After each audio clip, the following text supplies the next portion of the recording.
Good evening, everybody. Welcome back to Punch, Kick, Choke Chat. We had our week off. I hope y'all enjoyed it. I enjoyed mine. But as soon as the five of us you can see right now got back on this sort of pre-call where we just make sure everybody's computers are working, I was calmer than I was last Thursday because this is my crew and all of you watching are my crew. And I'm just so happy we're here and we're back. And by the way, what Sensei Dauphin was just saying, thanks for joining us at 8:30, our new time. I actually asked everybody if we could start earlier because I'm getting old and I fall asleep earlier now these days. So anyways, thanks for obliging us, everybody, by tuning in earlier. I'm guessing we're going to have a glut of new people show up at 9 because I had to reread my email today. But thank you for being here on time. And I'm going to pass things over as we always do. We get to introduce each other. One of the greatest honors for me is to be considered a part of this group of martial artists. So I always get to introduce Sensei Nicholas Suino. And I mean, the basics that I say every week, he's an 8th Dan in Iaido, he's a 6th Dan in Judo, a 5th Dan in Jiu-Jitsu, and he's not just one of my favorite people to talk to, and I consider him a teacher. But here's the thing that some of you may have forgotten if you didn't tune into the first week. This man went and lived in Japan, and I don't mean checked it out, I mean lived there, and while living there, trained essentially every goddamn day, and then went and, to my knowledge, was the first non-Japanese person to win his division in sword 4 years in a row for the first time ever. Now, if you're anything like me, you grew up on blood sport. That's some blood sport shit right there. So I'm just going to throw it over to Sensei Suino. Man, that's fun. I thought about that for a day or two. Sean, I don't know if you ever met my buddy Don Pryor, but he's a longtime martial artist as well. And he and I always say everything we ever needed to know about the martial arts we learned from the movie Bloodsport. Right? It's such a classic. I get the pleasure of introducing Randy Dauphin, who is a great friend, Iaido student of mine, training partner, something of a mentor in karate, but I'm going to go at this sideways. I know Randy's about to introduce Hanchi Legacy, and I was reflecting the other day on how all this came to be. Hanchi Legacy showed up with some martial artists at a seminar that I was attending on one of my visits back to the U.S. while I was still living and training in Japan. And he created quite a stir because everybody else in the place was terrified of him, and they were doing everything they could to keep him from getting involved in our association. Meanwhile, I'm walking around going, what the hell's going on here? But not too long after that, I met Randy. We were training in Iaido together, and all of us have continued to train together ever since. And I think Randy will allude to this, but Hanchi, you're the glue that brings us all together today. And I just think it's super cool that must have been 1991, maybe 1990. So here we are in 2020. Let's make it 1990 because I'm not good at math. 30 years ago, right? 30 years ago, we all met, and a lot of people have fallen by the wayside, but everybody else is still showing up, and that's what you alluded to earlier, Sensei Copeland, right? You just keep showing up until your autograph is worth something. There you go. And that's what we're here doing today. So with that said, I'm going to turn this over to Randy. Take it away. I always get I get the pleasure to introduce the guest and Hanchi Legacy. And actually, Hanchi Legacy and our guest, Sensei Copeland, they've shared a lot of common ground over the years, a lot of things. And they're probably two of the most influential martial artists in my life. Sensei Copeland and I were talking about it, how he was training my cousin when I was like 16. I remember going to his dojo before I was ever in any karate dojo. And when I joined with Sensei Legacy, and I was at the University of Western Ontario, and when I asked Sensei Legacy, hey, the summertime's coming, I have to go home to Windsor, where should I go? Without hesitation, he right away said, you want to go to Conroy Copeland's dojo. That's the place that you want to go and train. It just reinforces what I've always said. For me, Sensei Legacy is the most important mentor in my life, like a parent. He's never once steered me wrong in his teaching or the people he asks me to associate with or tells me to associate with.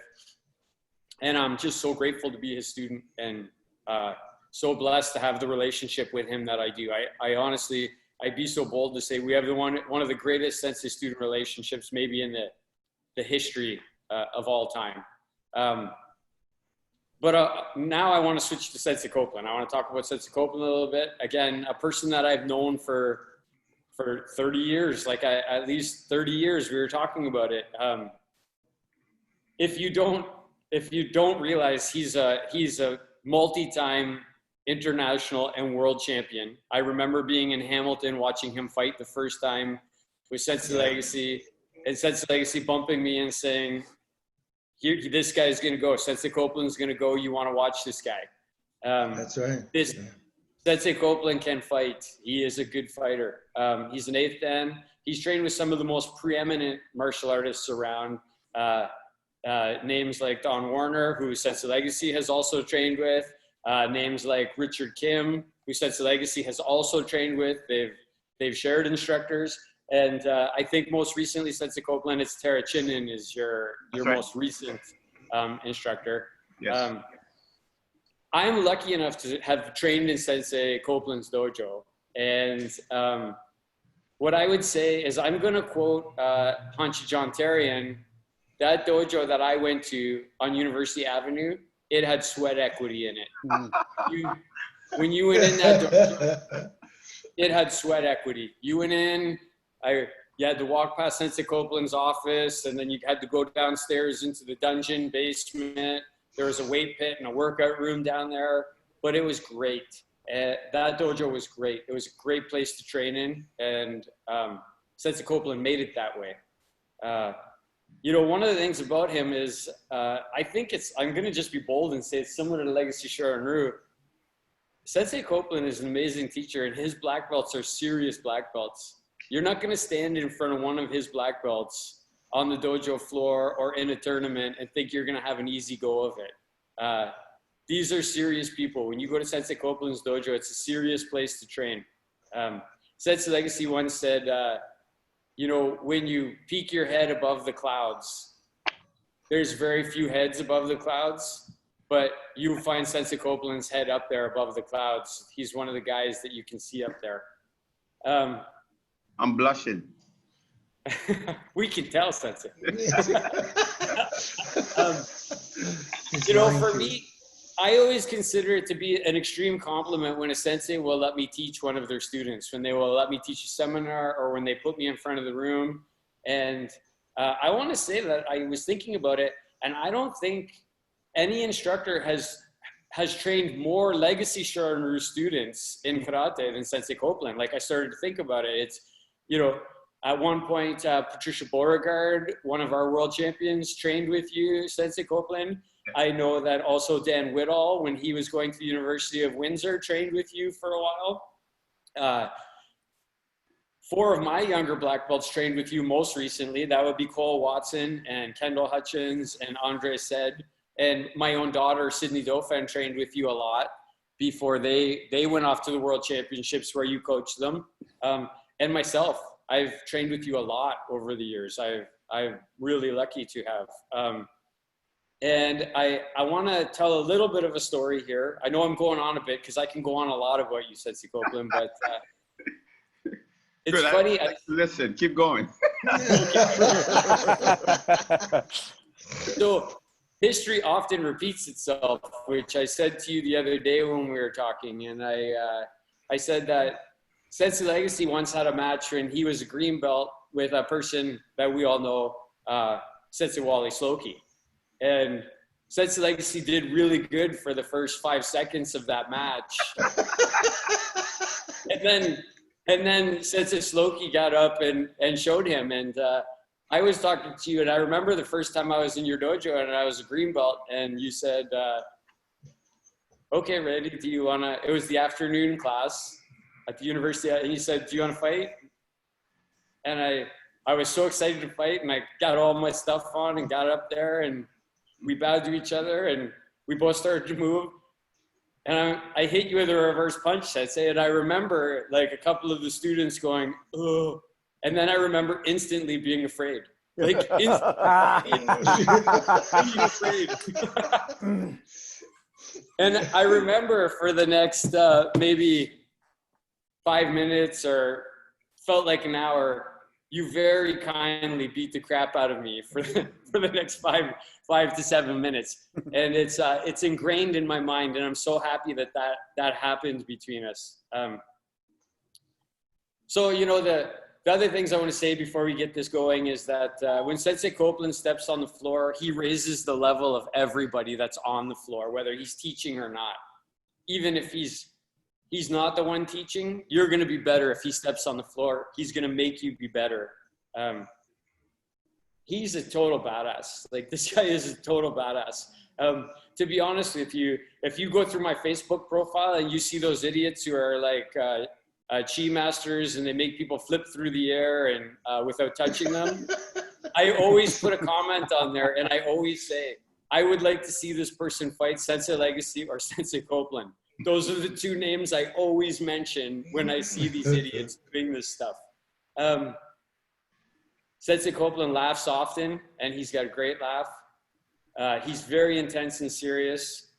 I find him to be a very inspirational person. And I will tell you that he is a person that it is very easy to call Sensei. It just rolls off the tongue easily to call Sensei Copeland Sensei.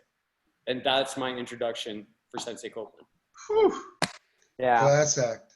Thank you very much, Sensei Dauphin. So for the people watching, a couple quick housekeeping notes before we jump into the main chat. First off, you might hear some swearing. If that's a problem, call your sponsor. Complain to them. Questions. If you have any questions, we want your questions. Your questions will be vetted. Shite questions and rubbish questions will not get to us. So ask something thoughtful, valuable of Sensei Copeland, and we will get those through Robert, who is our absolute maestro, who's running the back end of this that you're not seeing. Sensei Copeland, I got two things I just want to start with. First thing, what I like to ask a lot of our guests is, how's it feel to hear all that? Because you've been so humble in the lead up to this, and you've been suggesting like the other guests have more to offer than you. And then you hear this from someone I know you respect. How's it feel? Well, it's what's the word? You don't hear, I mean, as you start your day, you go about doing the thing that you do based on what your day schedule is. You don't think about, necessarily the people who you affected, who you come in contact with. You say hello, but you continue on. And then to sit here and hear that, I'm thinking, is he talking about me or is he talking about somebody else? So it's very humbling. There's no doubt. And for me, it's an honor to be here. So I want to thank you for that. And I did promise Randy that, it's not going to be as fun as the other guests that you've had, because I've listened to the other guests and they're quite excited. And I'm thinking, and he wants me to be part of that group. It's going to be disappointing. But I'm here because Randy asked, and I do have a lot of respect for him. I have a lot of respect for Sensei Legacy. I mean, Sensei Suino, I don't know, but I know Randy talks highly of you a lot, because he has stopped on his way to Ann Arbor. We have made contact, and he does speak extremely highly of you. So, I mean, he for some reason is the glue to this little thing right here. And the only way you can have a good bond is you have to have a good person, good character. You have to be a good glue. And obviously he's a good glue. So I'm not even quite sure if you're going to be happy with this, because now that he said all those things, I'm thinking he made a mistake, dude. Yeah. Well, you're the only person who thinks so on this call. So let me ask you this, because I actually really love what Sensei said about being a serious person. And, Legacy Shorinru, we're a very serious club. And I've met you definitely for more than a decade at our Shiai, and I run to judge in your ring. You're always my first choice. And I would think, you're lighthearted. I love laughing with you, but I think of you as utterly serious. Now, when you think of the martial arts, how important is that, and how fundamental is that to separating the wheat from the chaff, and a real martial artist from someone who maybe plays at it? How important is that seriousness, or is that just who you are as a person? Well, I mean, in martial arts, I mean, you can't really focus on. There's so much stuff to do. There's so much stuff to learn. There's so much things that your body has to be capable of doing. You can't really acquire those skills by not being serious. So if you're going to train in the martial arts, you have to be serious at the training so you can get all the little goodies, get all the, when people are looking around and fooling around, you're paying attention to all the small details. And when you get a chance to demonstrate, you're demonstrating the details that maybe somebody else has missed. That only comes because you're serious. So I'm going to do what I do with all our guests. And then generally this format sort of evolved on its own. And then the other I don't get any special treatment. You know what you're saying? Okay, you're getting the special treatment. Bum, bum, bum. The student said no. So Sensei, I want you to tell, I'm most curious about this stuff, from where you were born, where you grew up until you walked into the dojo for that first time. Tell us as much as you want about that, because I'm so curious about what brings people. And then, as you may have heard me say, what keeps you there? You walk into this dojo, where, what age, how was growing up for you before that? What attracted you? Well, you lifelong have to, martial arts. Yeah, you'll have to remind me of the stage of those questions, because I can start back a little bit and tell you, but I might have missed some of the points that you were asking about. Well, for one thing, I'm Jamaican, 100% grade A, and I like yeah, baby. But my martial arts started from the prodding of a schoolmate, and this is a story that whenever somebody asks me, how did you get started, I always laugh, and it's one of those really weird, stories. But I think Sensei Legacy can relate. Back in the early days, early 70s, comic strips were big, and on the back, this is how I got started. on the back of the comic strip, I can't remember which one it was. There's the muscle guy. Yeah, Joe Weider. Yeah, Joe Weider was popular, right? The muscle guy on the beach, taking the beautiful girl from the skinny guy on the beach. The skinny guy, that's his girlfriend. The muscle guy comes over and he takes her, And that, was how I got started. It said, if you want to learn self-defense or whatever, send away for this course. So yeah, of course, I send away for it. It was interesting because what you got was, what we call today a binder, paper backing, both sides, and then it's stapled. And inside, when you open up, it's stick figured with text on what you're supposed to do. That's how I started. And in my friend's basement, we're down there doing this stuff, looking at the book and trying this stuff. And it's like, you can't really tell what you're doing and how it's going, but we don't want to lose our girls to the big guy. So that's how it started. That's how it started. What city in Jamaica was that? No, that started here in Canada. Oh, okay. How old were you when you came? I actually went to Jamaica over New Year's with my girlfriend. It was down in Ocho Rios and Port Antonio. Oh, nice. You picked a good spot. It was beautiful. I came here in 66. So I was about 9 or 10 when I got here. Mm-hmm. October was cold. I'm coming from. Yeah. So you get up there and you. You said he picked a good spot. Where's the bad spot? I want to go to that place. Where's the bad spot? Go to Kingston. Yeah. Kingston, you will get into trouble.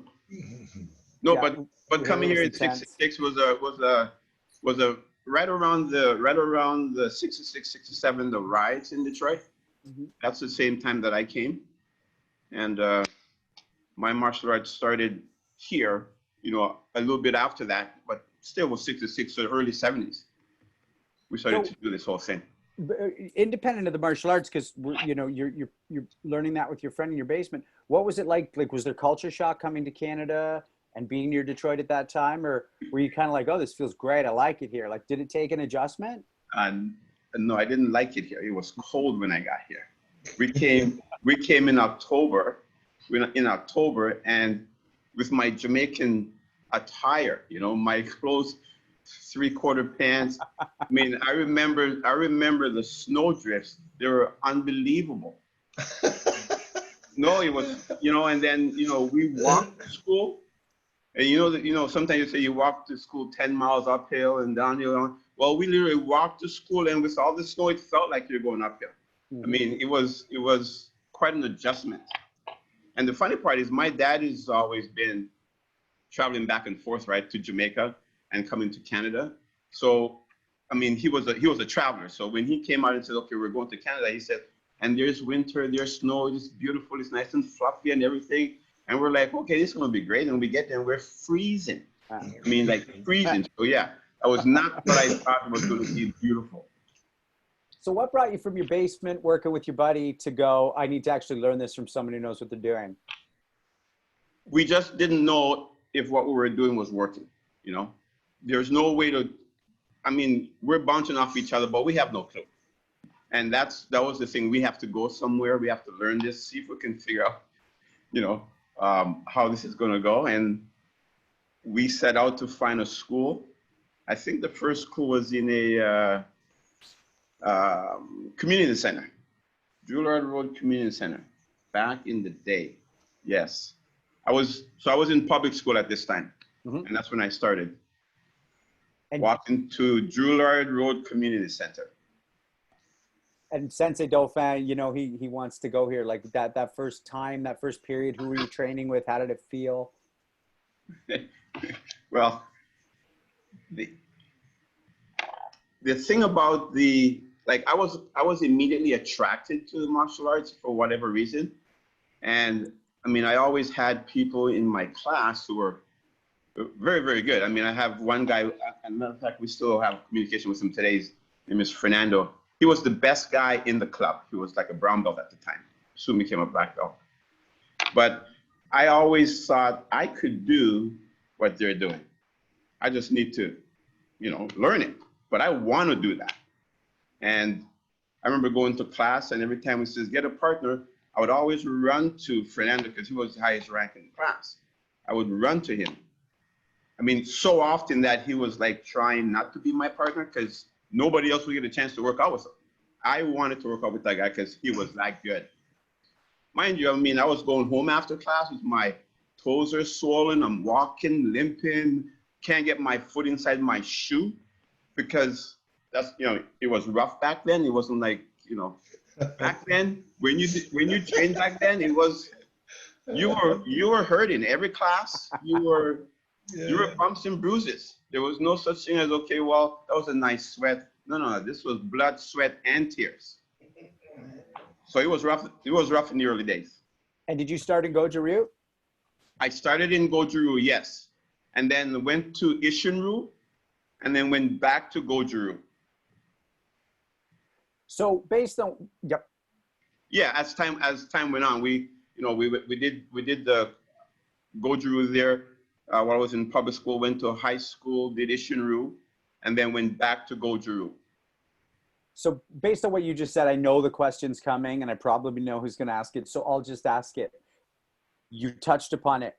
What do you think is the major difference between people walking into a dojo today who are like, I want to be a black belt versus the people back in what we'll call back in the day who walked in and were like, I want to be a black belt? Well, the big difference today is everybody wants to be a black belt. They want to be. Back then, we didn't go because we wanted to be a black belt. We wanted to fight. We wanted to learn how to defend yourself. I didn't want the big guy taking the girl. I didn't have any idea that I needed a black belt to do that. I just want to be able to fight. So now people want to be a black belt. The big difference is back then, you were willing to put in the work. And now, they're not willing to put in the work. I don't think they realize you can't just want a black belt.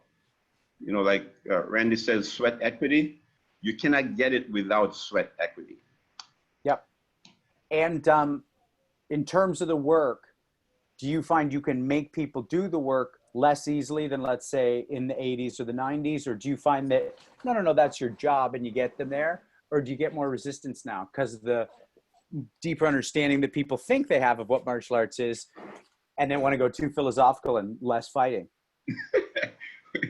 Well, you always have a certain core that understand fighting, and they will come in and do the work no matter what. They'll come early, stay late, and come. I mean, I have guys in my club right now that all they want to do is fight. Can we fight tonight? No, we have other things to do, you know. But there is also, exactly. But there is those who don't want to sweat. I mean, we have a process when someone comes to the school like now, you know, and we've always had it, but I think we're having more, everything prior to, you know, pre-COVID, we have more expectation where people come in and they want to know, well, what do I have to do to be a black belt, or, you know, how hard is it, blah, blah, blah. And I always say, if you don't want to sweat, this is not the place. So you're coming in to train, you know, we don't care how good you look. This is not a spa. This is workout, you know? So yeah, it's different now in the expectation. Back then, you just went into, you know, you're going to work. You went to do the work because in the end, you know, everything's going to be okay. But work was expected, and you didn't have to coax anyone into doing the work. Mm-hmm. And Sensei Dauphin, I always like him to guide us into this because he has a deeper understanding of it than I do by far, is just your tournament beginnings and your competition history. Sensei, do you want to guide the questions through there for us? Sure. I can ask a couple of things. You know, one of the things that I learned from Sensei Copeland, besides kicking and punching, it's more than that, right? Like, so here's something that Sensei Copeland taught me. It's not if you get hit, it's when you get hit. You are going to get hit, and you are going to get hit often. And I am quoting him almost literally words that I have heard him say to me before I've gone to tournaments or training in his dojo.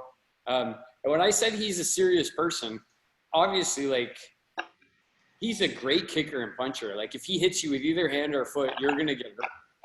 But Sensei, one of the things, it's not really a question. Or maybe it is. I'd like to hear your thoughts on ring generalship. You know, going in the ring and that seriousness with which you enter the ring and how you look at your opponent and what you do with, I mean, I've heard you say it to me. I've heard you coach my daughter through some of these things. Mm-hmm. Where did you learn that? Why do you think that is so important? How does that give you an edge when you're competing?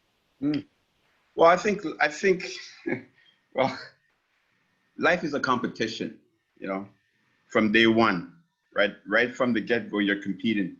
And I had a large family. I mean, we had 4 brothers go to school at the same time. So we were always in a group. And whenever there's a competition, you know, we needed to win. Life is a competition. When you compete, 2 things happen. One person win, one person lose. That's it. One person win, one person lose. It's a competition. So my philosophy has always been that ring belongs to you or belongs to me. That ring belongs to me. And my opponent is actually taking up space in my ring. So if I can get him out of that ring, the sooner I can get him out of the ring, the better.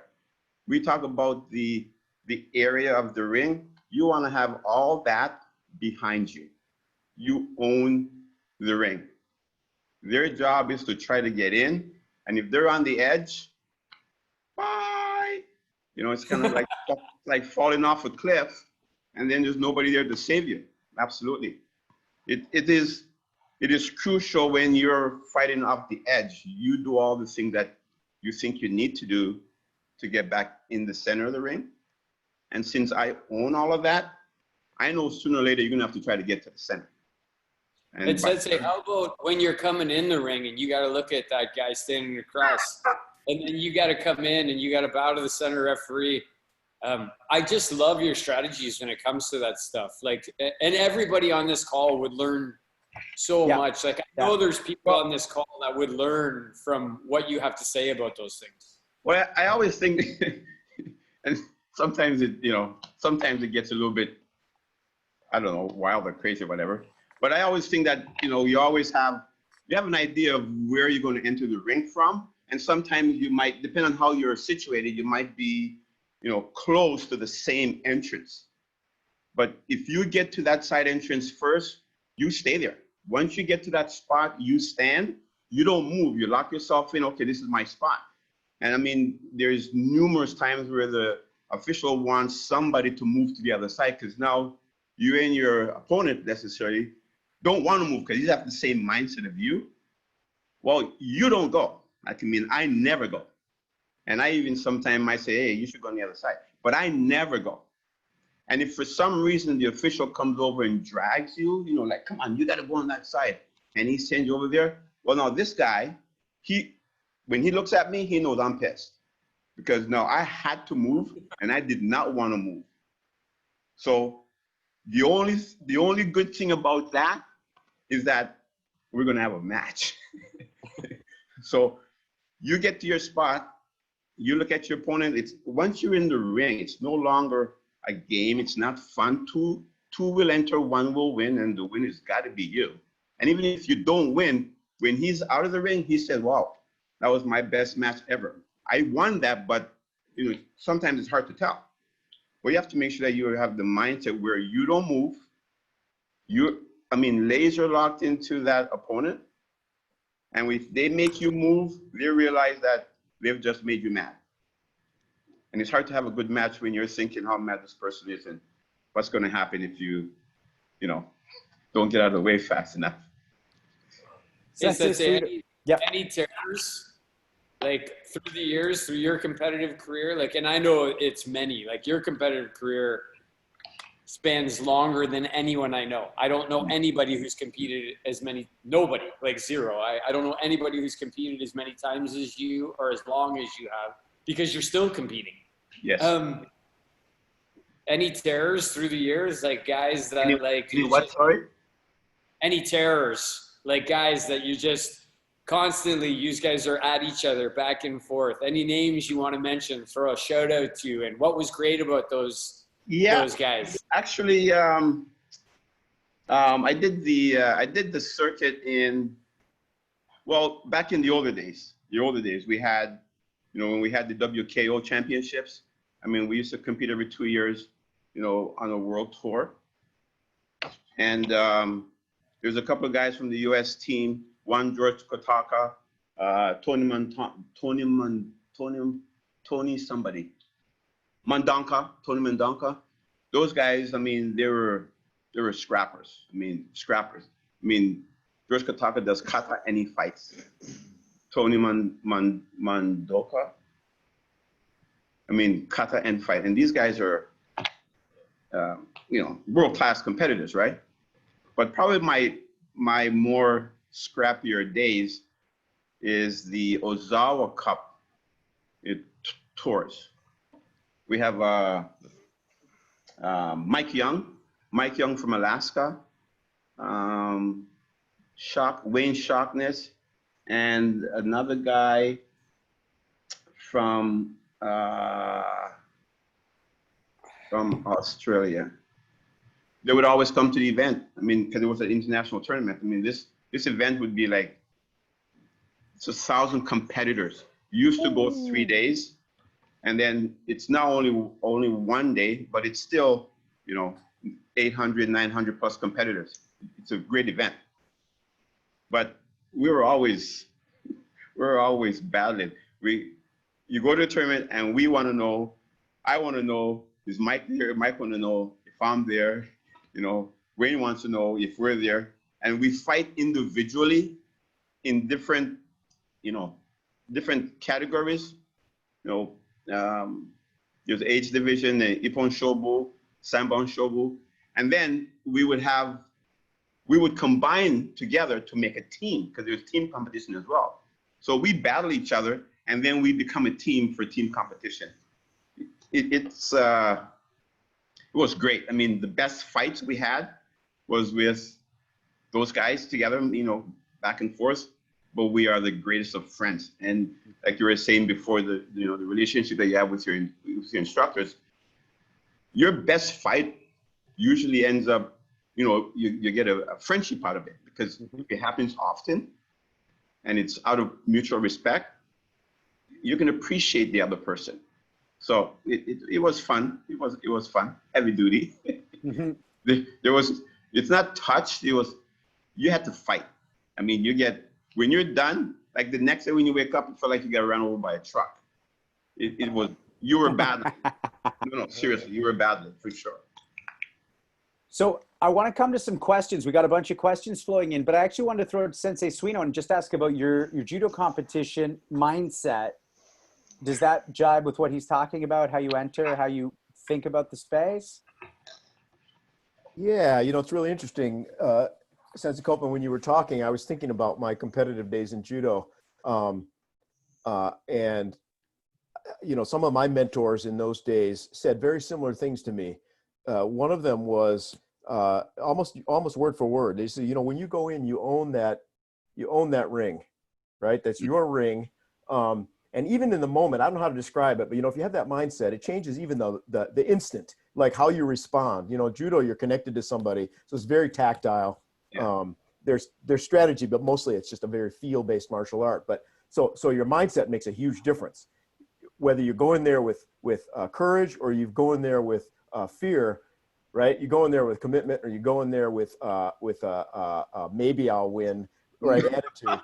It matters to the microsecond, and I'm assuming that's the way it is. I've got a very limited amount of karate sparring in my life. I'm assuming that's the way it is when it comes to fists and feet as well. Absolutely, you cannot think or even worry about whether or not you're going to win. Your only reason why you're going in the ring is to win. And sometimes you have there used to be mind games being played back in the older days, where when you're on the sidelines waiting to go in, guys are doing things, kicking and warming up, but warming up to intimidate the person that's going to be in the ring with them. And always that kind of stuff it plays havoc on the rookies, because it's like, oh, look at his legs, look how fast he is, look at all that. But once you're in the ring, all that still has to materialize on you. And I never do that. I never do. I will skip.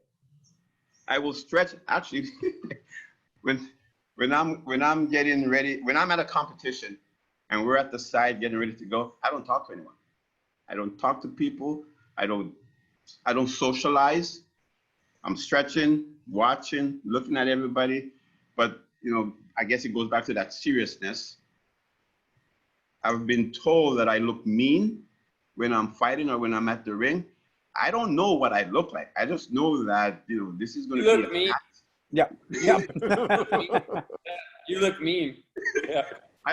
It's not something that I'm conscious of. It's just that I'm getting ready to go in and fight, and two things will happen: one win, one lose. And I don't want to get my butt kicked too bad, but I definitely plan on winning. So yeah, you have to go in with the right mindset that you're going to win. And if you don't win, it was a good battle, 100%. I like those ones too, because I haven't won all of them. And every time I lose a match, I'm the first one shaking that guy's hand and saying, I'll see you next year. For sure. So going back to the shout outs that Sensei Dauphin was asking about, here's a question from Ryan Potter, one of the friends of the club, great martial artist. Who would you say is your favorite person to fight and your least favorite person to fight? My favorite person to fight? Geez, that's a hard question. My favorite person to fight. Or that you have fought, however you want to think about it. Well, I've been fortunate enough to fight a lot of really, really good guys. And like Randy was saying, I mean, we've competed everywhere, like Japan, Europe, we've competed everywhere. And they're always tough fighters. Probably one of the toughest, and I can't even remember his name, but I know he's from Kazakhstan. And this was an event back in Vegas, and I mean, we were both hammering each other, and nobody would go down. And I mean, nobody would, come to the plate and say, okay, we've had enough. But he did not. I mean, Kazakhstan is quite a ways away. So he came with that mindset that he needs to go back with the medal. And I was in his way. I mean, it was one of the toughest match I had. I did win, but it was brutal. I mean, it was brutal. And my least, that was my toughest. And what's the other part? Well, just your favorite or your least favorite. And I love that you took favorite and turned it into toughest, because that speaks to your mindset if anybody's watching. Yeah. Least favorite. Yeah. I don't, and I probably one of the guys in Vegas, Mike Young, Wayne Shockness, these guys were stature-wise much bigger than myself, width, height, everything.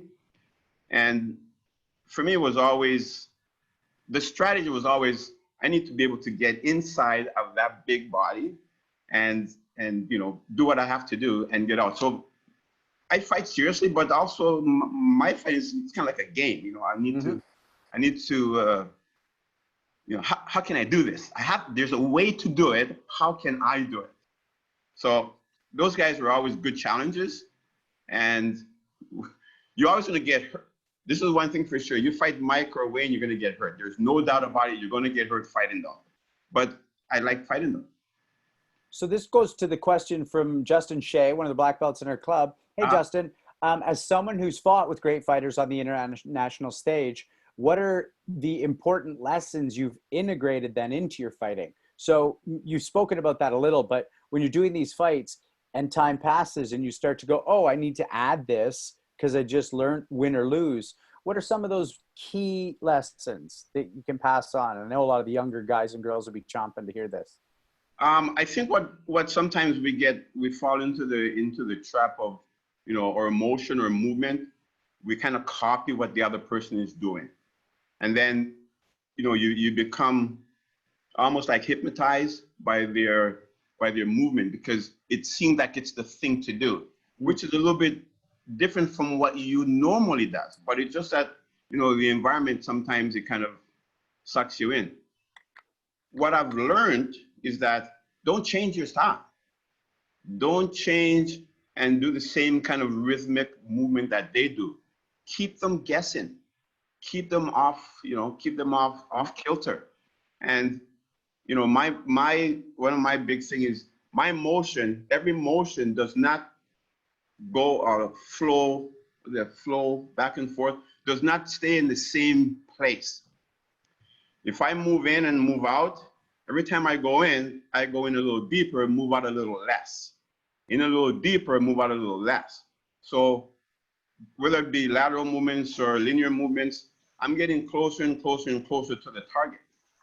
And that allows me to, when you fire, you're there without seeing you coming in, and then you're toast. Mm-hmm. This is where I'm such an idiot sometimes. I'm like, yeah, the younger kids will want to hear this. And I'm like writing this down right now, going, take fucking notes, Sean. We already established that, Benson, that we're not very mature. No. Robert, do you have these notes for me? From Mike Russell out in Vancouver. Hey, Russell, was there a pivotal moment for you, Sensei, such as a Shodan grading or overcoming an obstacle, where your martial arts really changed or elevated or evolved?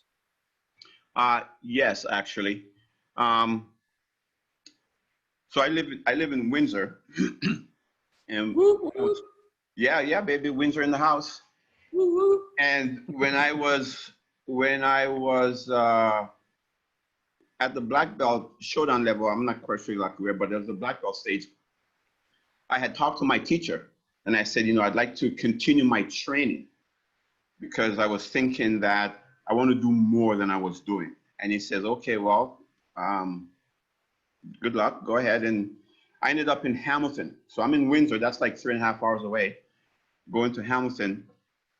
I trained there for a while and then going there as a black belt, thinking that, okay, this shouldn't be much different, but we're going to go advance my training. Did a black belt grading and I failed it. I failed it miserably. I mean, miserably. And my partner, my uke passed. I failed. And I said to Sensei Warner, I says, how soon can I take it again? He says, 1 year. I said, I'll be back. And in that year, at the end of that year, when I went back for the grading, he says, I don't even know who you are. You are not the same person that was here a year ago. I'm not even sure who are you? I will always remember that because, you know, you have certain misconception that you are at a certain level and that you are okay within your own little fishbowl. And then you get into a bigger pool and the fishes are much more vicious, you know? So that was a big moment for me. Absolutely. And from that point on, I've always tried to maintain that level because I knew I was at a level that I thought I was at, but then there was this much more to go to get to the level that I should be at. And then I've always tried to keep it like that. You know, that's important. So I want to talk through your training with your different senseis into becoming a teacher yourself, but do you fail a lot of students as a result of how important it was for you? Well, we have, do I fail a lot of students? The simple answer is students fail, yes. I don't understand why students don't fail more often. They fail and they know here that, you know, they will fail. And two things will happen. When they fail, you can continue practicing to get better. Or we've had students who failed and then quit, you know, but yes, we fail students. And I take full responsibility for them failing in the sense that I'm providing them with the information. So I have a certain responsibility there, but they also have a responsibility to keep the information fresh, retain it, and, you know, give it the polish that it needs. And if they don't do that, then they're going to fail. My students will tell you, they're not afraid of failing. Failing is not a scary word at my dojo. We embrace it, actually. I mean, I'm not going to get into my life here, but all my greatest achievements have come after failure. But I'd like to go around the horn a bit with the senseis, because I really like this. If you guys don't mind, I'd love to have you weigh in. Hanshi, it's up to you, but Sensei Dofa and Suino, weigh in on your thoughts on that failing and how important it is in your life or for your students. Yeah, interestingly, Sean, I've said this before. I competed not as much as Sensei Copeland, but I competed quite a bit. And I don't remember every person I beat. But I can tell you every single person I lost to. Their names stand out in my mind. Those failures, and they drive you forward. Yep.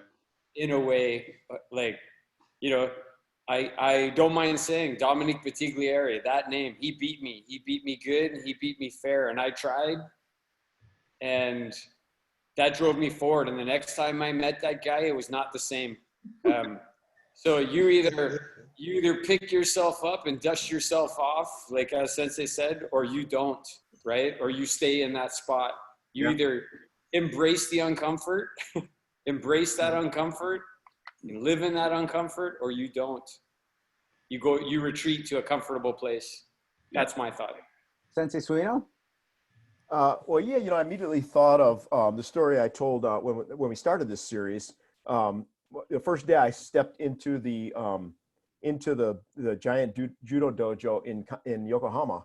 You know, after having practiced judo in the United States for 20 years and done pretty well, you know, my first night in Yokohama, I told this story. You know, there were 28 black belts in the dojo and one brown belt who was 16 years old, and the guy said, "Go fight him," right? So I mopped the floor with this poor kid for 15 minutes.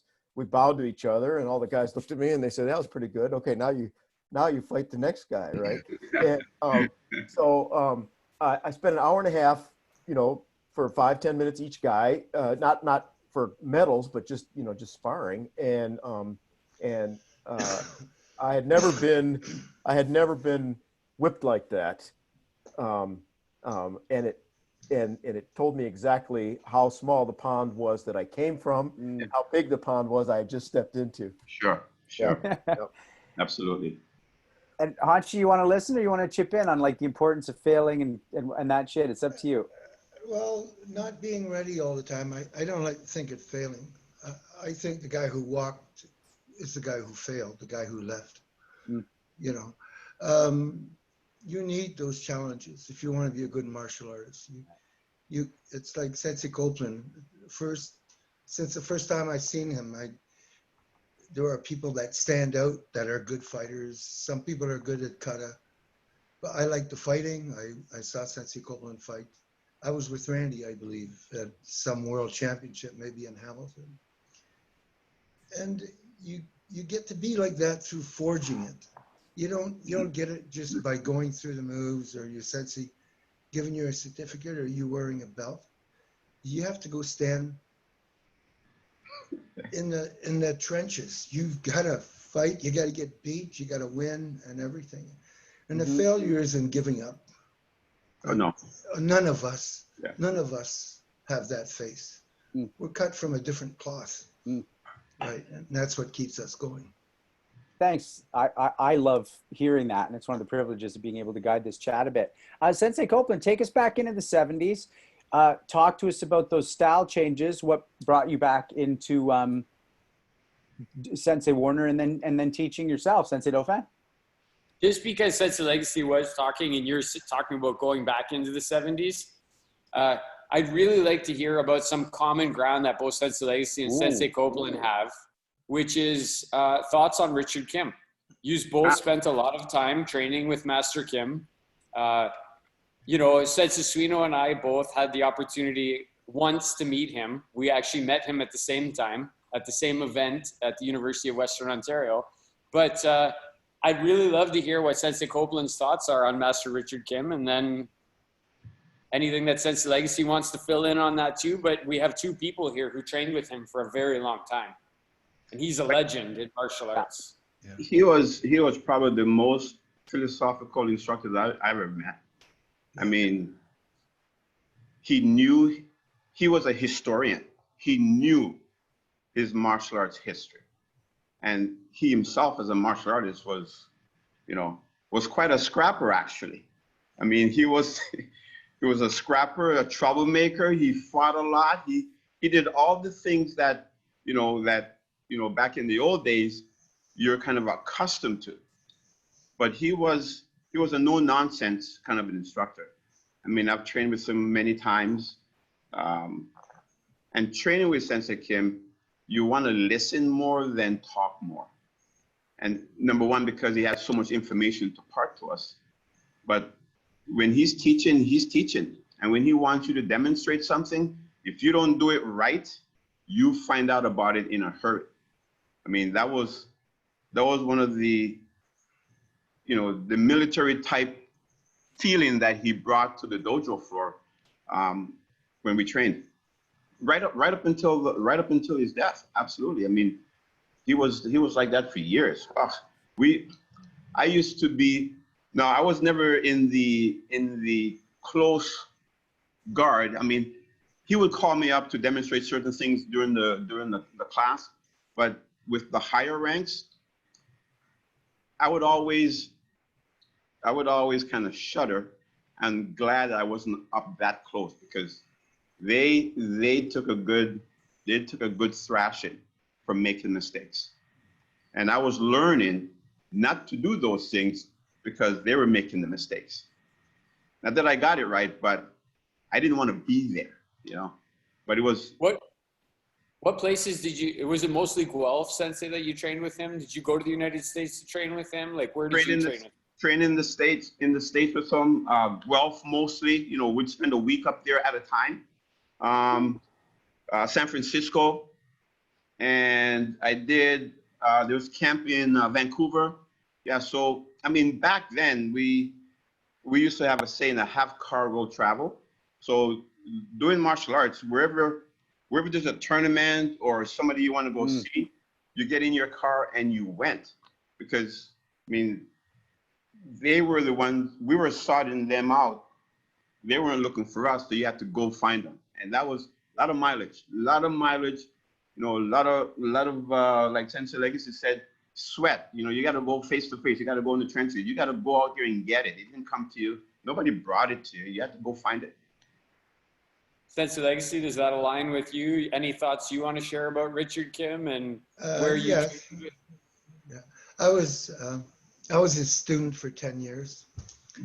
He is a great philosopher and wanted to bring karate in a bit of a different direction that I liked it to be. I like karate at the street level, and he wanted to bring everything into like parlor house martial arts. And I know that may not sound good, but he wanted to make Hanchis doctors and Renchis professors and things like that. So he was moving martial arts in a different direction as far as the standards and where martial arts was going to go in modern day. It was important to know that, but can you fight? Can I ask you this? How many classes did you fight in Sensei Kim's? How many did you actually fight an opponent in Sensei Kim's classes? Not a lot. No.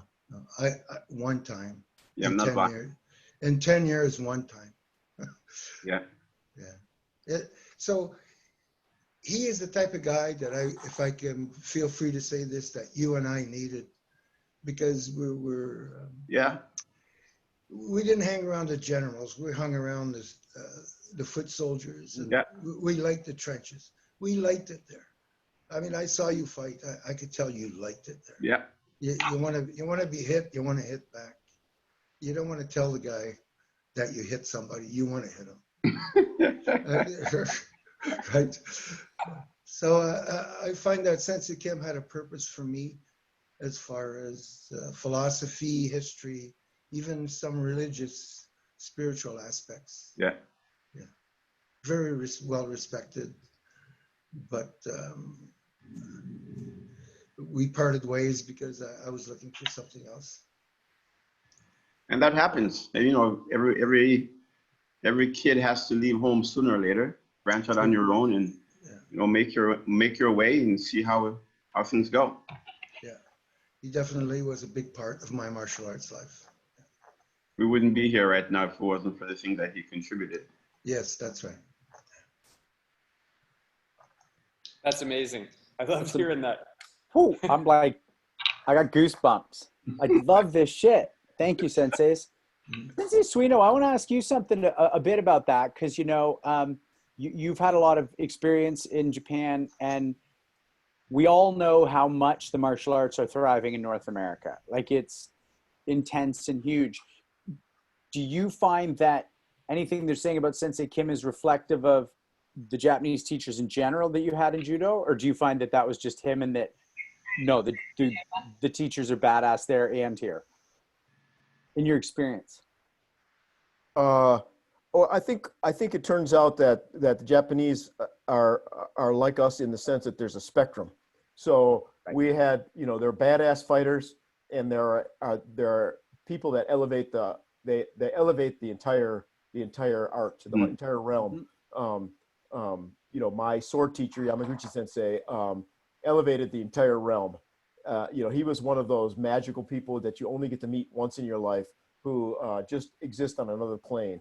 I will never meet somebody like him again, and Hanshi Legacy can attest to how he looked doing Iaido. But you know, most of the guys I did Judo with on a weekly basis were scrappers. You know, you start talking philosophy with those guys, and they're like, "Oh, let's go get a beer," right? But there was still a dignity to them. You know, we started this night talking about how seriously they took it, right? So they were dispassionate, cold, but enthusiastic on the Judo floor. You know, they just had great technique. They were absolutely serious about it. but they were in the trenches, right? So I would say ultimately my view of folks in Japan is that they have the same range we do. They got guys that love being in the trenches. They're great at what they do. And then there are guys who just are galactic, right? And the galactic ones are rare, but you are blessed if you have time with them. Yeah. Right. Yep.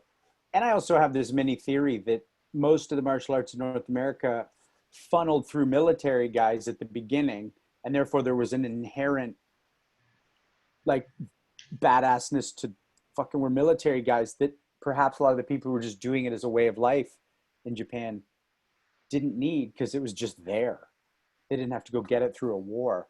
I don't know if that's made up, but that's just a thought I've had. So Sensei Copeland, what brought you in 1978 to go, okay, I've been training, I've been competing, it's time for me to hang out a shingle and teach? My thought was, I remember some of that process mentally is, as I was training, I was in my mind, I was getting pretty good. I was like, hey, you know what? I really like this stuff. This is kind of cool. And then, my friend Fernando, my senior in the class, we were having constant battles, and my outcome was getting better and better and better. So I remember having the thought, like, one day I would like to be a black belt. I remember that thought clearly. One day I would like to be a black belt. That was not the reason why I went there, but after training for a while and seeing how things were progressing, I'm thinking, Fernando's a black belt. I want to be a black belt too. This looks good. And somewhere in that, actually, I was close. I was a brown belt, close to becoming a black belt. And I said, you know what? I want to teach people how to do this. Those thoughts, I want to teach people how to do this. And that's kind of where that whole idea of starting to teach, kind of grew. And I've been fortunate enough to, I started with one student. I used to pick them up, take them to class, and bring them back. We trained twice a week.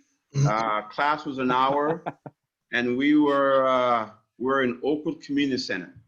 His name was Jim, God rest his soul. I pick him up, drive him to class, bring him back, and I'd see you on Thursday. We would drive him to class, and that went, just the two of us for almost a year, But I remember saying that we just have to keep going. Eventually, they will come. And I've been very, very blessed in that from the moment I started to teach, I've been able to continue teaching right up until this day. Yeah. Physical wise, most importantly, mental wise. But I've been very, very fortunate, and I count my blessings every day. We've had lots of interaction with students in that time span. So for me, it's been a blessing. If it wasn't for martial arts, I would not be in a good place right now, just so you know that. Me too. So that's 42 years. So it's probably hard for you to distinguish from when you weren't teaching, but there's some people on the call, and even the other night, Sensei Dofan class was talking to some of the people about, suggesting perhaps they start teaching a little more. And what did you get from teaching, or what was that impulse that it's like, my martial arts won't be complete unless I do this? Well, the cool thing is, just like when I first started, I was thinking, okay, I want to be able to do that. And there is someone who can teach me how to do that. And then when that was accomplished, I found myself wanting to teach somebody else, because I know they want to be able to do that. Because you always have that, it's like, wow, that was really cool. Do you want to learn how to do it? And that just kind of, we call it today giving back, but it was a sense of, you want to share this good stuff, like, this is really cool. I like it. I want to share it. I want to be able to teach a lot of people how to do it. Because for me, teaching is actually fun. Seriously, but fun. Totally fun. And if it wasn't fun, I wouldn't be still doing it, for sure. So we've got some questions about that. I believe this is from Robert. Robert, if I'm wrong about that, you can text me. What qualities do you look for in your senior students as they start to teach other students? Well, probably the biggest thing is that you have to remember is that as a student, you have to remember that the teacher as a teacher, that the student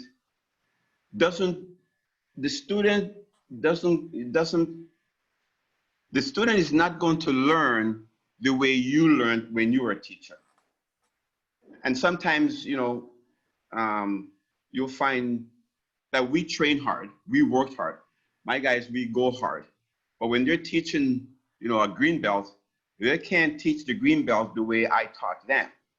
And that is something that sometimes we forget because we want everyone to get it the same way, have the same, but you can't give it to them the same way.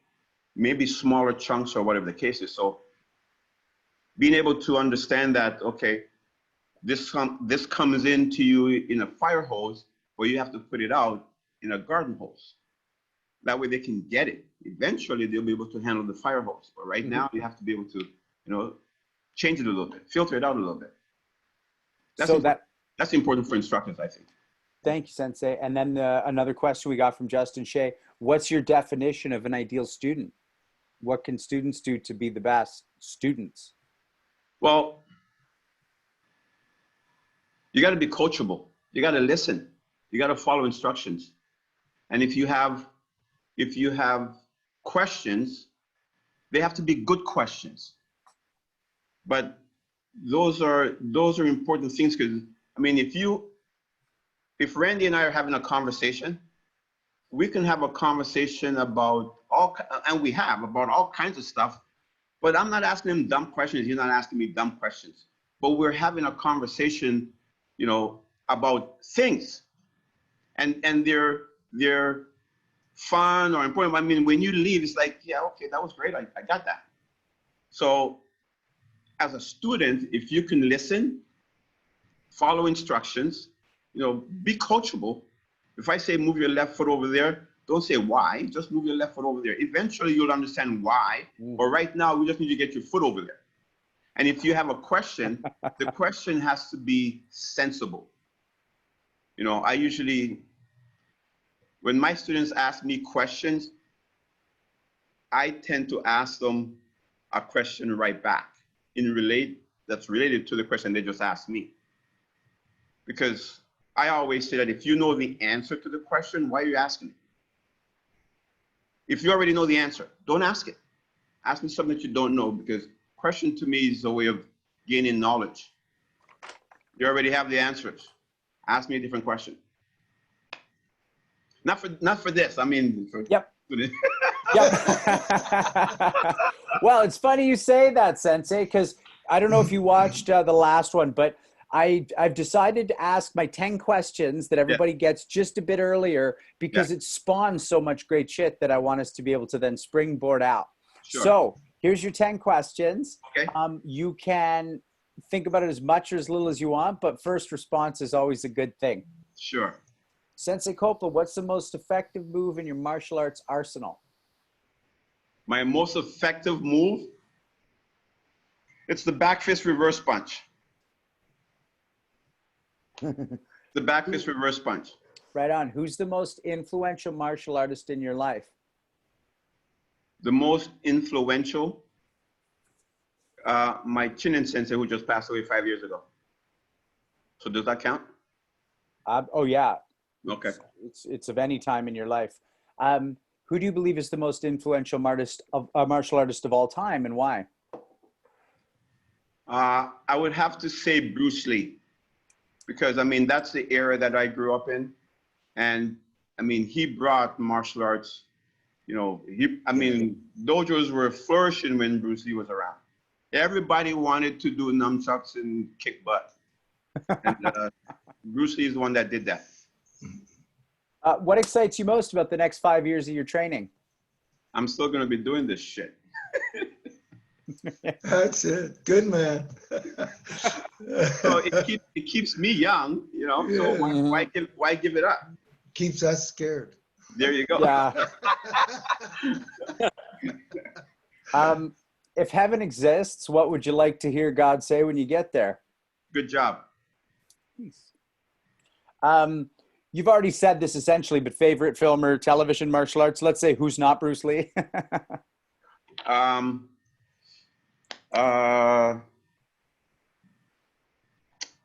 will tell you. I think his name is Ja. He's an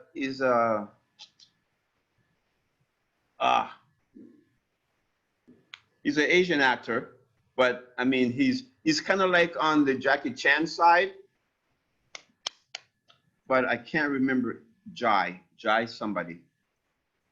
I don't know if somebody knows who that is, but Isn't that? Yeah, I know who that is. Michael Jai White or something like that. no, No?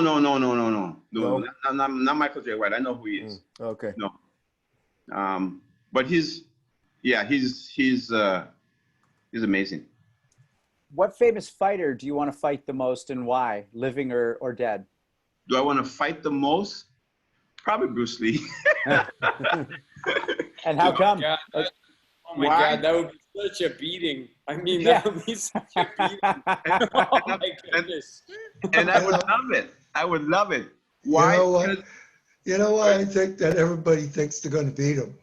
They're going to be the one to beat him. But Well, you know what? That's my reason. It's not because I think I can beat him or even want to beat him. I just want to have that experience. You know? The experience of being able to, go at him and have him move and have him slip you and have him pop you. It's like, man, did you see that?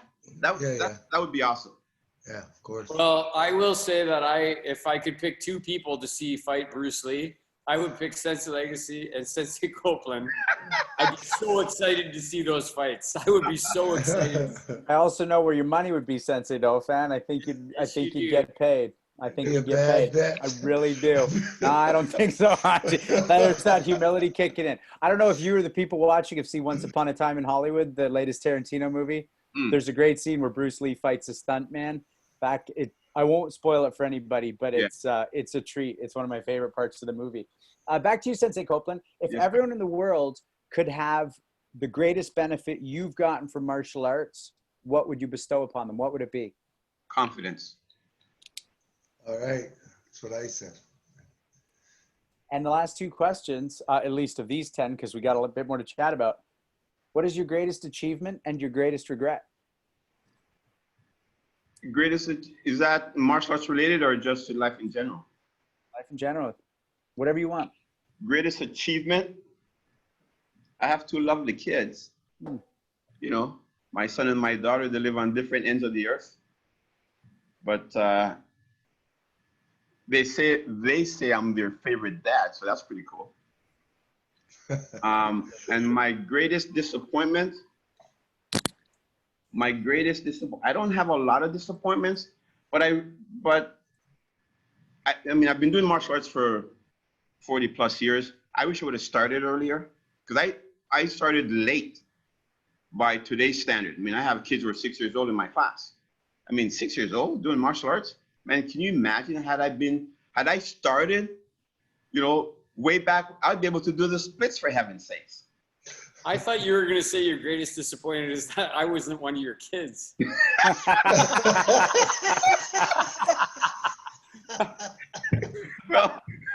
well, some days I wish you were. Oh my Lord, that's too funny. So you wish you'd started earlier, yeah. I do for sure, because I mean, and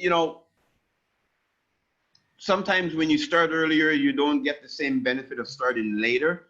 But I say that knowing what I know now, and how could you even? That's not even realistic because you didn't know it back then. But yeah, I would have liked to have started earlier and being able to stay with it. Mm-hmm. Yep, that's one of my regrets for sure. I think that would be the caveat. Yeah. Somebody commented, by the way, Robert just sent me this, Tony Jaa, Jaa. Tony Jaa, that's the guy. Yes, yeah. Tony Jaa. Right on. If you haven't seen him, he's good. Awesome. So talk to me about the Aikido at your club. And is that something you do, or is that something you bring instructors in for? No, well, both. I trained in Aikido after I was a black belt in karate.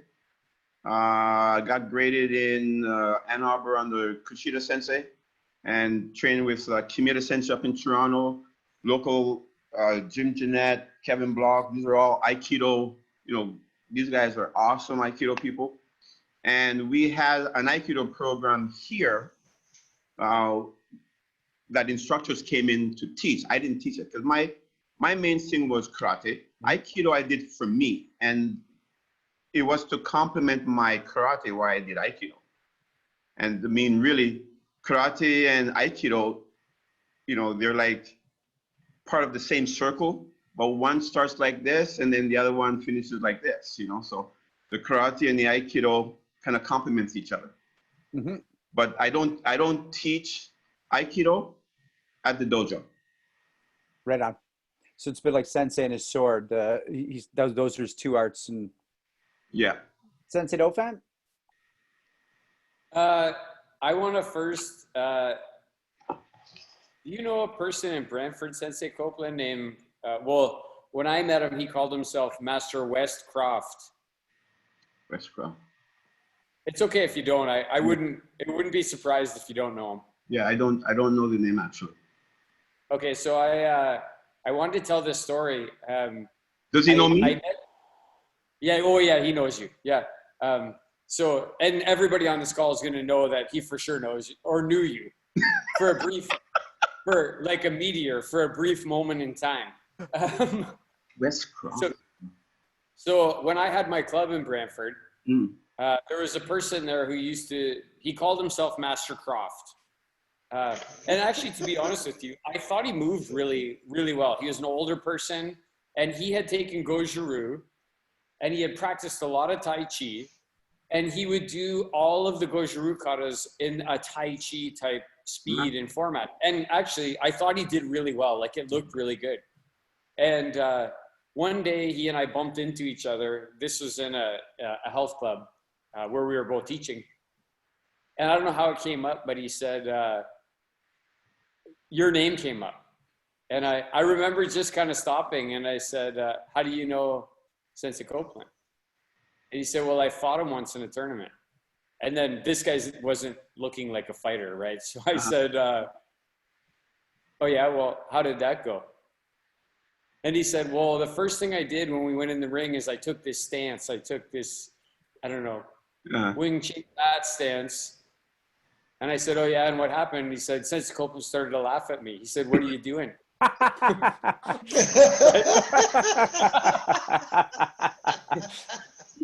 And I said, and then what happened?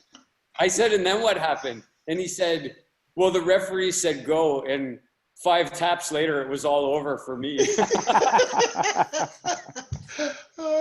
Okay, so I wanted to tell that story about you because I just think it speaks to your persona and a lot of the things we're talking about. But you said it was going to be a boring conversation, but it has not been boring. Yeah. Time has flown by really, really quickly. Oh, wow. I don't want the call to end ever. But I do want to give you an opportunity to talk about Tara Chenin. I know he's a super important person in your life. And, I know he passed away 5 years ago. I know he was an amazing instructor and a pillar of karate. And I just, maybe if you want to share how he's impacted you or your thoughts on Sensei Chenin, what he did for you. It was, again, it's that timeline thing, which I'm not good at timeline, but I mean, I was always passionate, like I said earlier, about the martial arts.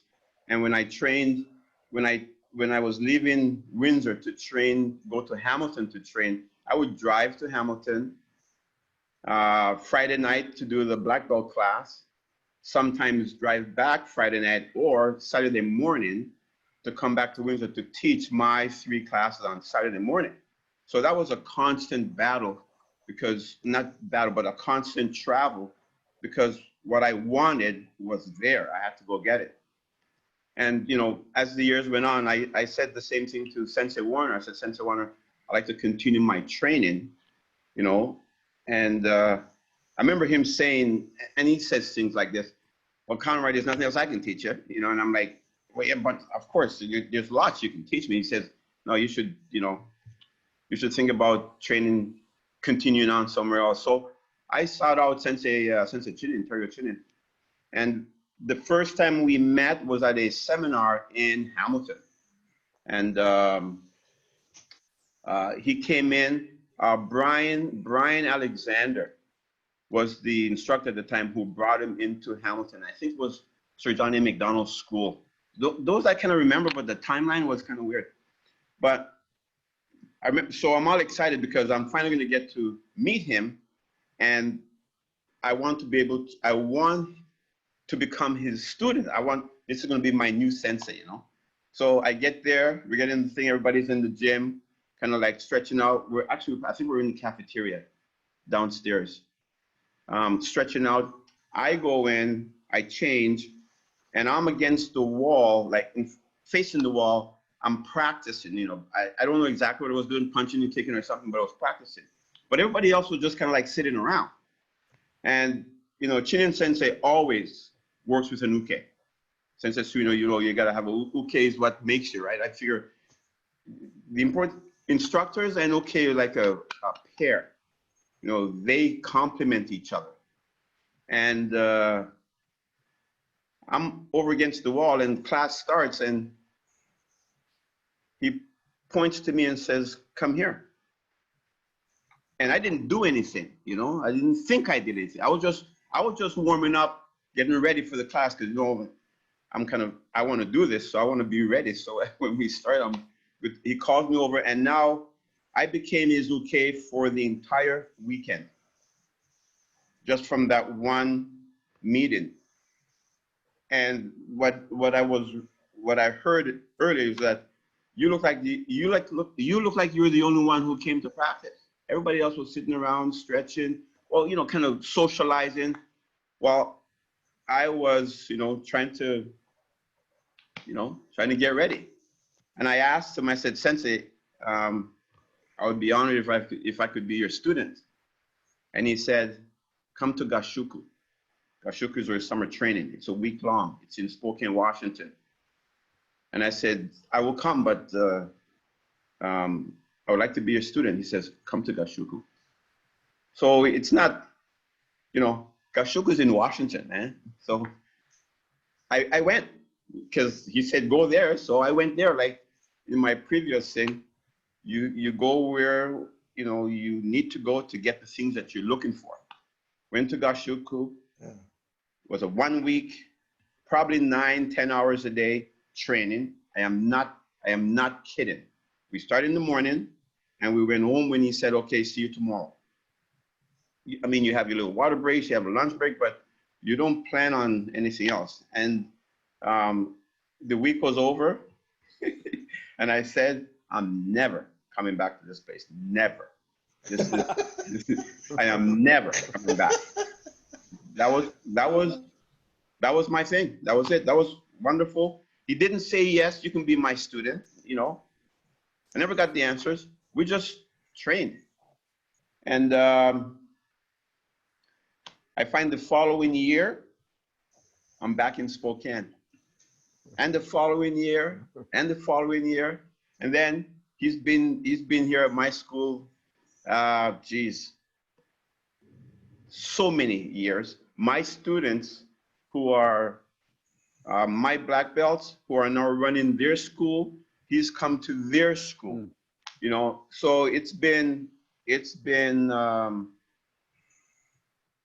an amazing run with him. My karate, the base of my karate was already in there, but you know, it's kind of like the iceberg thing.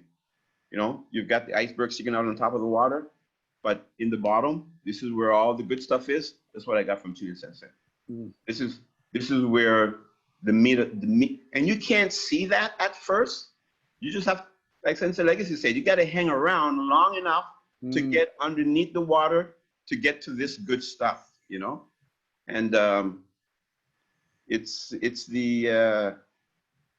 was one of the most saddest time of my life you know, because I'm usually a pretty happy guy, when he passed away. It was not a good time at all. And we try to honor him every year. You know, it's amazing. You know, the first couple of years, we've gone to Spokane where he's buried to celebrate, you know, his life.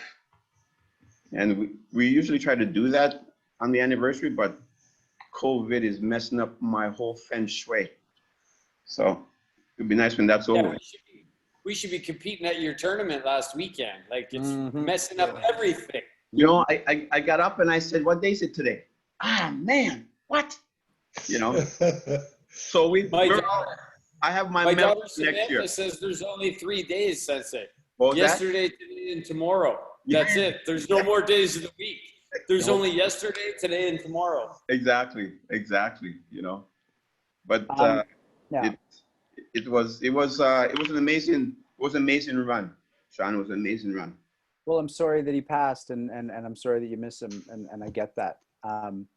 So one thing I just want to say to the people watching, like Sensei Dauphin, I'm pointing where he is on my screen.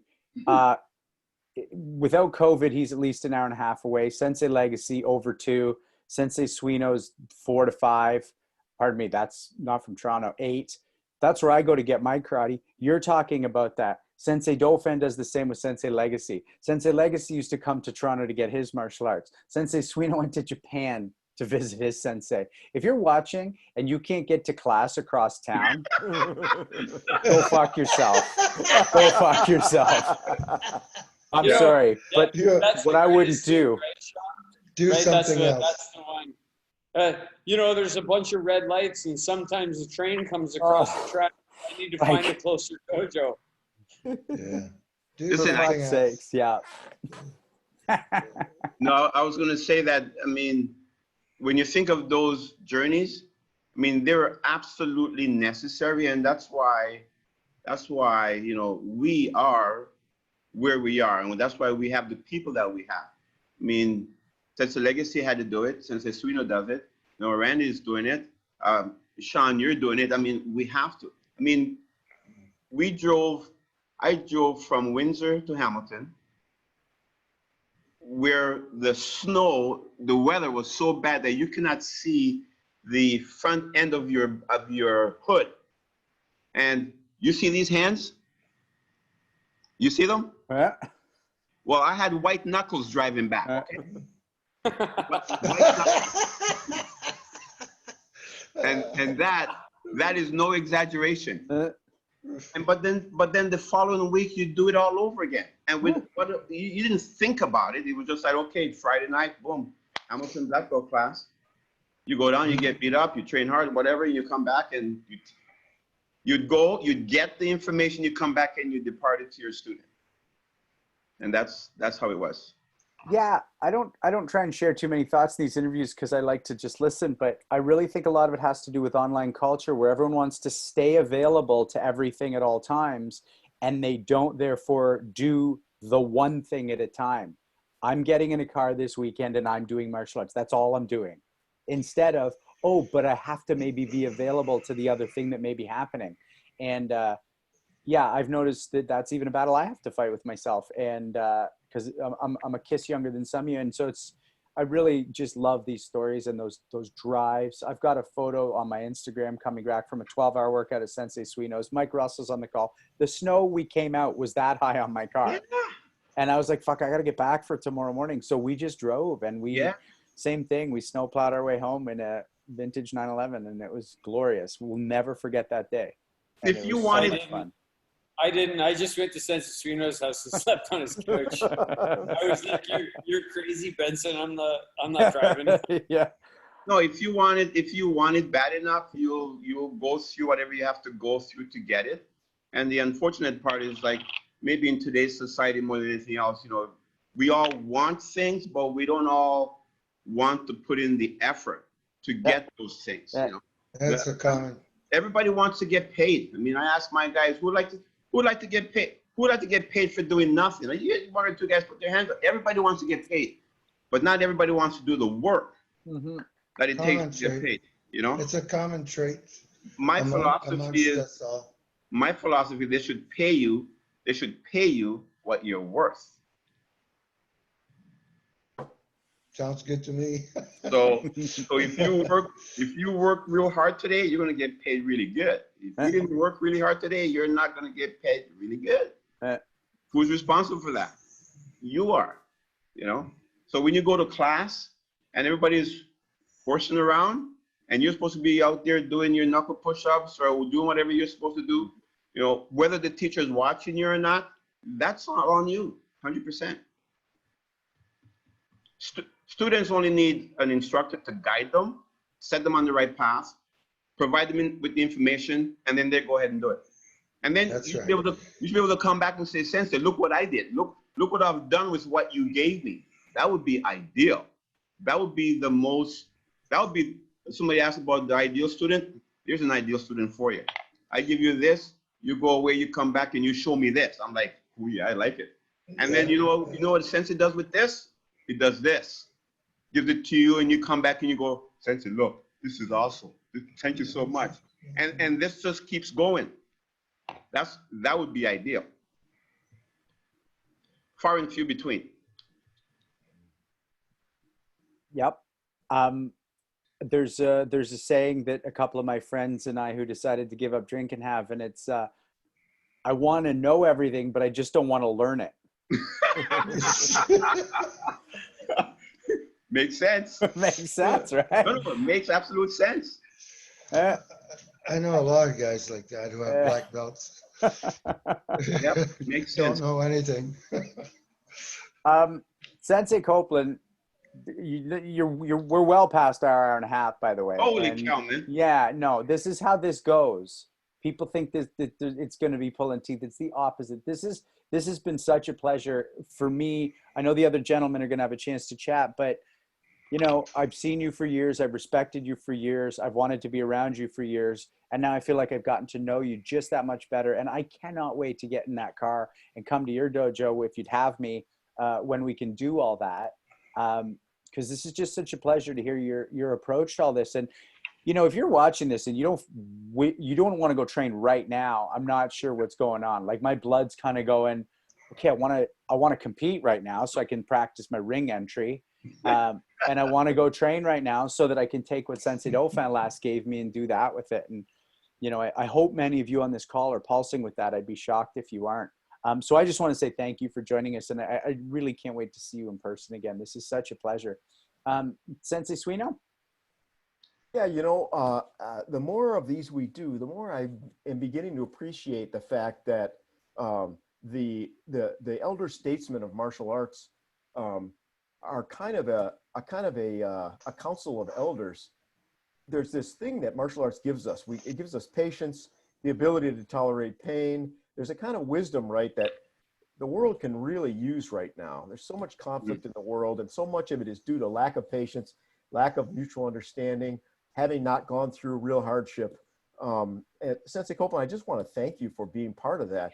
Your words are, not just your words, the iceberg part of your words, it's so powerful. And I and the other folks that we've had on these calls, thank you for being part of the good in the world today. Thank you. If you don't mind, Sensei Dauphin, I actually want to read something that's been going around the Instagram, Twitter today that is exactly what you just said. If you walk into a martial arts gym, you'll see police officers mixing with ex-criminals, the rich mixing with the poor, all races working together to help one another get better, regardless of class, social status, or religion. There are no false pretenses or judgment. There's only love, respect, and unity. The world would be a better place if it were like a martial arts gym. 100%. Amen. 100%. Yeah. Love you, Conroy. Yeah, love you. I love you more. Oh, Thank you. Sensei Dauphin? Oh, sorry, Hanshi, pardon me.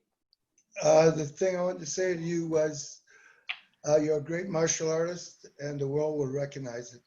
Soon, somebody will come knocking to your door.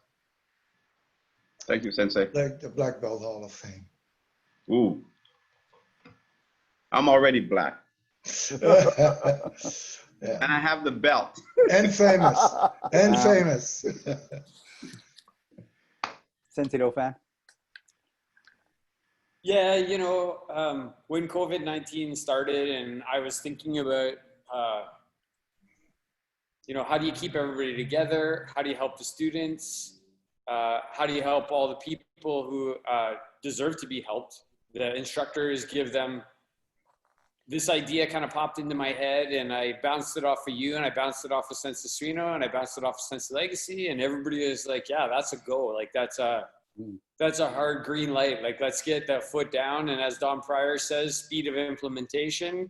And we did that. And we've had some amazing people on this call. Like and we're going to have more amazing people coming. But I honestly, like the people that are on tonight, Sensei Suino, Sensei Copeland, Sensei Legacy, I just got to say, these are the most influential people in my martial arts career ever. Like these people that are on here. So this is an extreme treat for me. I learned some things, more things from Sensei Copeland tonight. I learned things from Sensei Suino tonight. I learned things from Sensei Legacy tonight. So regardless of what all the other motherfuckers got out of this, I got something, and that's the most important thing to me. So, you know, I like what Sensei Copeland said about being an uke. I'm going to take that away and think about it, because I've been blessed to have been Sensei Legacy's uke for a long time. And when I think about that, I think about actually all of Sensei Legacy's best students were his ukes. Like they were the people who had to go up to the front with him and experience it with him. So that's something I'm going to be thinking about. So thank you, Sensei Copeland, for putting that in my mind. I also like what Sensei Copeland said about traveling and just doing it. You know, I moved to KW when I was a purple belt, and I still drove down to Sensei Legacy's classes 3, 4, 5 times a week, nonstop. And I'm still going to keep driving. I don't give a shit. I'm going to drive forever. And I'm so happy that, you know, between Sensei Legacy and Sensei Suino, I've been all over the United States with them. I've been all over. I've been to Panama, Dominican Republic, Venezuela, Okinawa, Japan. What an awesome life. Like I am having such an amazing life. And I just want to thank Sensei Suino and Sensei Legacy and Sensei Copeland for helping me to live this incredible life. I'm eternally grateful. I'm so blessed. Thank you very much. You're all like amazing men. I have nothing but love for all of you. Well, Sensei Copeland, you get to take us home as our guest of honor tonight. well, thank you. You know, it's for me, it's an honor to be here. First of all, like seriously, because this is not something that I was expecting to do or even wanted to do. I mean, I did it because Randy asked, would you? And I said, no. He said, well, come on. And I said, okay. You know, and I mean, out of respect, and I mean, I've known Randy for a long time, like he said, but we all have the same thing in common, the martial arts. And, you know, we've been through things, we've been to places, we've met great people, all because of the one commonality that we have, the martial arts. I mean, if we weren't in the martial arts, most of the places that we visited, most of the people that we've met, we wouldn't have met. I mean, the martial art is the one thing that has kept us together throughout everything. So for me to have this opportunity to share and to meet Sensei Suino for the first time virtually, you know, for me, it's awesome. Sensei Legacy, we've been around for a long time. We're like, you know, a couple of old guards. Okay. And I have nothing but the utmost respect for you guys. I have to say though, but for the Legacy crew especially, and I mean, we have Adette's got great people, you know, people that I've come in contact with often, but Legacy's crew are always strong, respected, you know, like Sean. You're always so gracious when we meet. And, you know, some of Randy's students, I mean, it's amazing. That is what the martial arts does. That's what the martial arts brings to us that mutual respect, that, that cohesiveness, the friendship. We have a bond. Randy said, if I call, he'll come. I don't even have a second guess. Like, can he come? Will he? He'll come. And I would do the exact same thing. You need me where, when, and we'd be there. So have car will travel is a motto we used back in the 70s. Have car will travel. That's it. It's a done deal. Sensei Suino, it's been a pleasure meeting you and chatting with you. And I love the fact that you've been in Japan so many times. I love that place. I've been there a few times. I love it. Sensei Legacy, you've been awesome, man. You've been one of my biggest cheerleaders for a long time. I know that for a fact. You're always so gracious to me, and I appreciate that. And Randy, you're always pumping me up more than you should. But I think that's why you should run for office, and we will vote for you. Seriously. Yeah. Thank you so much for coordinating everything. Sorry. I just want to keep my head down and keep doing karate, Sensei. That's all I want to do. Well, sometimes it's not a bad deal, you know what I mean? But Sean, you've been absolutely gracious, and you didn't ask me any embarrassing questions, which was good. And this was a lot of fun for sure. I didn't want to do it. Yeah, I know you didn't. I'm glad you did. And by the way, Hanshi Legacy, I got to tell you, I haven't seen you smile and nod this much, and I know you've loved every interview, but that's such a treat for me to watch him agree, but not just agree, remember and connect with what you're talking about. It's a real treat for me to see that from my sensei. Everybody watching, thank you so much for tuning in. Thank you for staying with us to the end like you always do. Thanks for starting a little bit early. Next week, we have Kyoshi James Freeze. After that, we have Hanshi Legacy back, because we literally just scratched the surface with him the first time. 8:30, same bat time, same bat channel. Get your questions ready. Do some homework, because, man, when you know who these people are, you come in again. We've got our first repeat guest. This shit's going to be off the chain. Thank you so much. Have a great night. Don't touch your face. Thank you, guys. Good night, Good night. Drive safe, travel safe, and be well.